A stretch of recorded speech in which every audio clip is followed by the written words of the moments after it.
আসসালামু আলাইকুম ওয়া রাহমাতুল্লাহ। প্রিয় দর্শক, চলুন আমরা এই ভিডিও ক্লিপটি দেখি।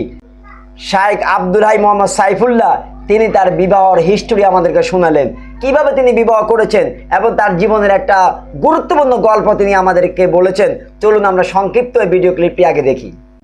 আমি যখন বিয়ে করি, বিয়ে করার সময় আমার ব্যাংক অ্যাকাউন্টে 7.5 বা 8 হাজার টাকা ছিল। মানে আমি যা কামাই করি তাই খরচ হয়ে যায়। আর আগের থেকে আমার একটু খরচ করার অভ্যাস বেশি। মানে যা আসলাম এটা জমা করব না, এটা মোটামুটি আলহামদুলিল্লাহ খরচ করে ফেলতাম।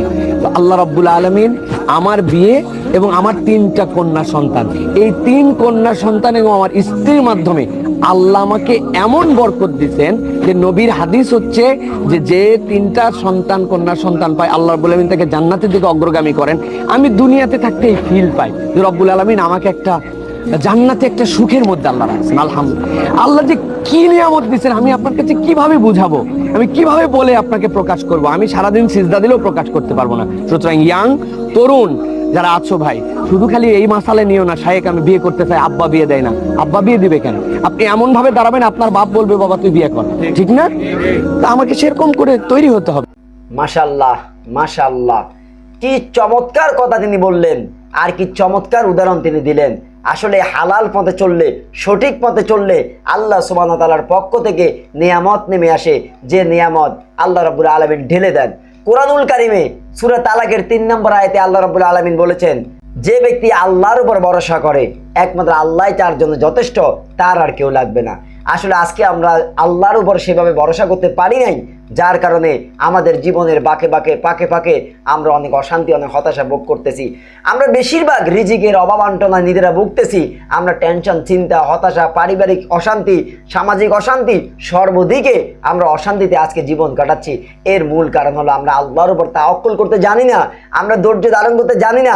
ধৈর্য আর তাওয়াক্কুল যে ব্যক্তি আল্লাহর উপর করবে এবং ধৈর্য ধারণ করবে, আল্লাহ সুবহানাহু ওয়া তাআলা বলেছেন ইন্নাল্লাহা মা'আস সাবিরিন, নিশ্চয় আমি ধৈর্যশীলদের সাথে আছি।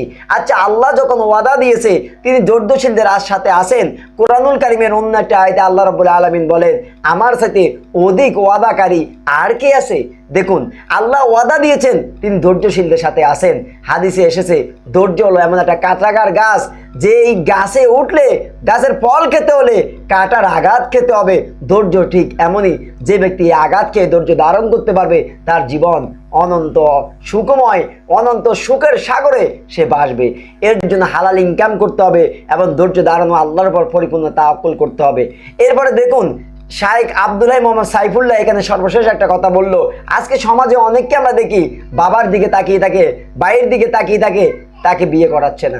আব্দুল হাই মোহাম্মদ সাইফুল্লাহ এখানে চমৎকার বলেছে, আরে আমাকে এমনভাবে প্রতিষ্ঠিত হতে হবে, আমার প্রতিষ্ঠিত দেখে, আমার গেট আপ দেখে আমার বাবা বলতে বাধ্য হবে যে বাবা চল তোকে বিয়ে করতে হবে, তোকে এবার বিয়ে দেওয়া উচিত, বিয়ে করানো উচিত। কিন্তু আজকে আমরা অলসতা এবং আল্লাহর উপর তাওয়াক্কুল এবং অধৈর্য না হয়ে, আল্লাহর উপর তাওয়াক্কুল না করে অধৈর্য হওয়ার কারণে আমাদের জীবনে নানান রকম অশান্তি নেমে আসে। শাইখ আব্দুল হাই মোহাম্মদ সাইফুল্লাহ দেখলেন তিনি কিভাবে বলল যে আমার জীবনে এত নিয়ামত আল্লাহ দিয়েছে, এত সুখ দিয়েছে, সেজদা পড়ে থাকলো তার শুকরিয়া আদায় করে শেষ হবে না। আল্লাহ সুবহানাহু ওয়া তাআলা আমাকে এইরকম সুখের সাগরে রেখেছে, আলহামদুলিল্লাহ আলহামদুলিল্লাহ। প্রিয় দর্শক, এখান থেকে আমরা শিক্ষা নিই, আমরা সর্বপ্রথম আল্লাহর উপর ভরসা করব, চূড়ান্ত তাওয়াক্কুল করব। রিজিকের মালিক আল্লাহ, তিনি নিঃসন্দেহে রিজিক আমাদেরকে দান করবেন এবং ধৈর্য ধারণ করব, তার কাছে দোয়া করব। নিশ্চয় নিশ্চয় নিশ্চয় আল্লাহ সুবহানাহু ওয়া তাআলা আমাদের জীবনকে এরকম সুখময় করতে পারেন, সেই ক্ষমতা আল্লাহর আছে। প্রিয় দর্শক, যদি ভিডিওটি ভালো লাগে এটা লাইক করবেন, আর যারা আমার চ্যানেলটি এখনো সাবস্ক্রাইব করেন না প্লিজ প্রিয় ভাই আমার চ্যানেলটি সাবস্ক্রাইব করে যাবেন।